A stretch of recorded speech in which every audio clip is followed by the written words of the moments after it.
Bonsoir, donc on est là ce soir pour le deuxième apéritif thématique de Sail Sharing.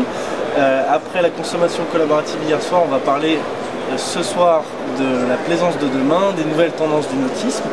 Et on a avec nous Guillaume Arnaud Deslions qui est secrétaire adjoint à la FIN, Fédération des Industries Nautiques, Jean-Baptiste Rouillac qui est formateur à l'INB. Bonsoir. Bonsoir Jean-Baptiste. Et Jean-Michel Guénier, vous êtes directeur de Cinquier Port d'Armor, et si je ne me trompe pas, administrateur à la Fédération Française des Ports Aquatiques. Jusque-là, on est d'accord. Très bien. Et bien c'est parti. Alors j'avais une première question pour vous, Guillaume, c'est de nous donner un peu un panorama global du marché du nautisme. Est-ce que vous pouvez nous dire, pour commencer, que représente le marché du nautisme et par exemple combien on compte d'acteurs sur ce marché? Alors, le marché du nautisme au niveau de la France. Ouais. Au niveau de la France, en nombre d'entreprises, toute activité confondue, Ouais. aussi bien les activités de production que de services, et également toutes les activités connectes, c'est un petit peu plus de 5000 entreprises au total. Il y a un thème qui revient beaucoup dernièrement, c'est un peu ce thème de la crise du nautisme.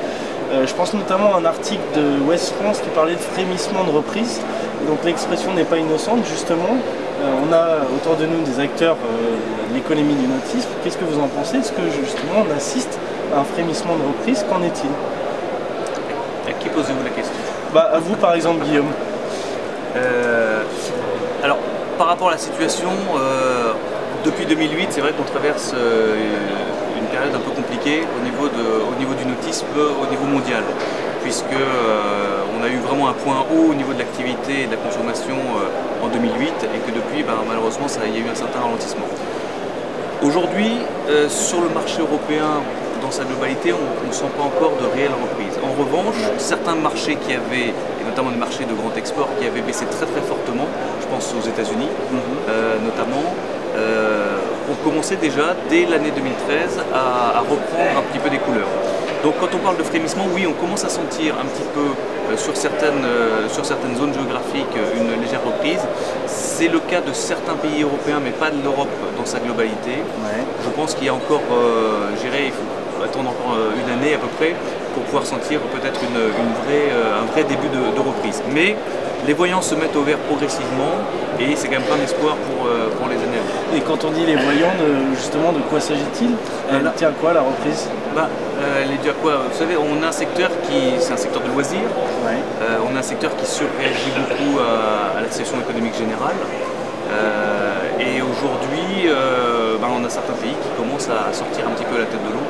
Et assez rapidement derrière, dans notre secteur, on sent des nouvelles envies d'achat, des nouvelles envies d'aller naviguer, de gens qui avaient repoussé des projets d'acquisition de bateaux pendant ces quelques années et qui commencent à s'y réintéresser. Donc oui, on sent un petit peu ces éléments. Je vous disais sur les États-Unis, certains pays d'Europe centrale qui reprennent des couleurs également. Et puis il y a les marchés émergents aujourd'hui qui tirent un peu, qui sont très importants pour nous, pour la production française, puisque que ce soit des marchés asiatiques, que ce soit le Brésil, et puis même des zones comme la Turquie, sont des zones qui aujourd'hui captent pas mal de bateaux, donc on s'y intéresse beaucoup. Jean-Michel, si on s'intéresse vraiment au panorama maintenant des plaisanciers, en fait, des gens, donc ça va être aussi bien des locataires que des propriétaires, quel est le profil type aujourd'hui d'un propriétaire en France, que vous pouvez nous en dire un peu plus? Alors c'est toujours difficile de dresser un portrait du profil type. C'est vrai que le profil type, j'ai tendance à dire qu'il est extrêmement varié. Alors c'est certain qu'on a une proportion de plaisanciers qui est relativement âgée, avec des plaisanciers qui majoritairement sont au-delà de 50 ans. Mais on voit aussi évidemment un certain nombre de niches avec des pratiquants de la régate, avec des gens qui arrivent aussi à la pratique de la voile, voire à la pratique du motonautisme de façon un peu avec de la location, avec justement de nouveaux moyens de pratique.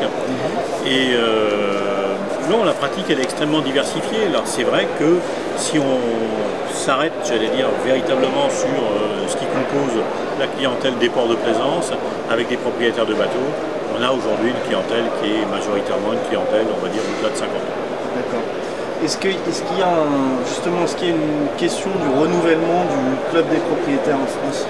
C'est le vrai challenge, le renouvellement de la clientèle, c'est le vrai challenge. Et aujourd'hui, c'est vrai que dans le domaine de la plaisance, que ce soit les chantiers. Je pense par exemple à des opérations comme la fête du nautisme qui a lieu chaque année. Ça, c'est vraiment très important. Guillaume citait à l'instant les États-Unis. C'est vrai que les États-Unis, c'est un marché qui redémarre et c'est un marché sur lequel on voit un certain nombre de jeunes pratiquants arriver. Et on manque un peu de jeunes en France, il ne faut pas avoir peur de le dire. C'est vrai qu'on a du mal à attirer une clientèle de jeunes et il faut absolument qu'on se montre plus attractif, qu'on se montre plus présent sur les nouveaux médias, sur Internet, sur les réseaux sociaux. On montre une image de notre sport et de notre pratique plus moderne et plus dynamique. Et c'est vrai que je citais la fête du nautisme, mais ça y participe grandement. Et c'est vrai qu'aujourd'hui, il faut avoir une approche. Peut-être aussi que le fait d'avoir, comme je le disais, une clientèle qui est majoritairement au-delà de 50 ans et parfois même une clientèle aussi de seniors, ça nous a coupé aussi de modes de communication un peu plus dynamiques. Et aujourd'hui, on commence à réagir, j'allais dire, à cette tendance en s'adressant plus directement à une clientèle plus jeune, et ça, c'est l'avenir. D'accord. C'est une transition toute trouvée, parce avec la fête du nautisme, il y avait une étude récente justement de la Fédération française de voile qui a été relayée là, il y a 2 mois à peu près, qui parlait de 12 millions de plaisanciers, de Français qui seraient prêts à se jeter à l'eau.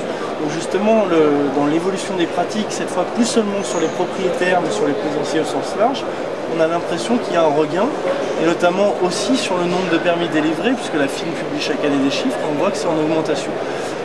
Guillaume, est-ce que vous sentez justement ce regain? C'est un peu cette pratique qui intéresse de plus en plus de Français. Alors, si comme on le disait tout à l'heure sur la partie purement marché, effectivement, on a traversé quelques années difficiles.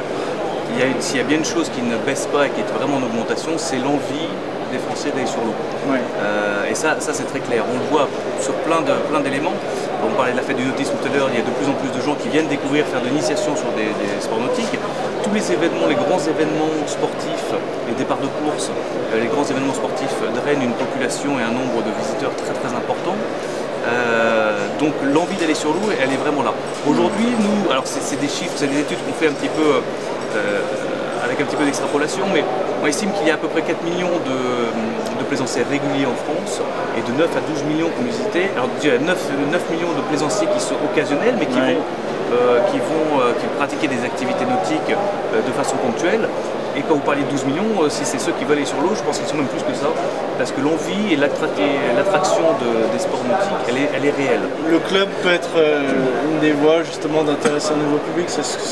Les plus jeunes, ils commencent par des classes de mer, et il y a eu pas mal d'informations sur les classes de mer ces derniers mois, et je pense qu'il faut arriver à motiver ces jeunes et leur montrer que c'est super de naviguer, et c'est un challenge qui est à relever. Donc nous, l'Institut Nautique de Bretagne, INB, on forme des formateurs auprès des jeunes, mais on forme aussi après des personnes sur la plaisance, et c'est sûr qu'on voit un regain d'intérêt par le public de s'insérer dans ce milieu et d'y travailler et de pouvoir essayer de former des plus jeunes plus nautistes. Si on revient un petit peu sur les propriétaires, c'est de voir que les ports sont quand même en train de renouveler leur offre.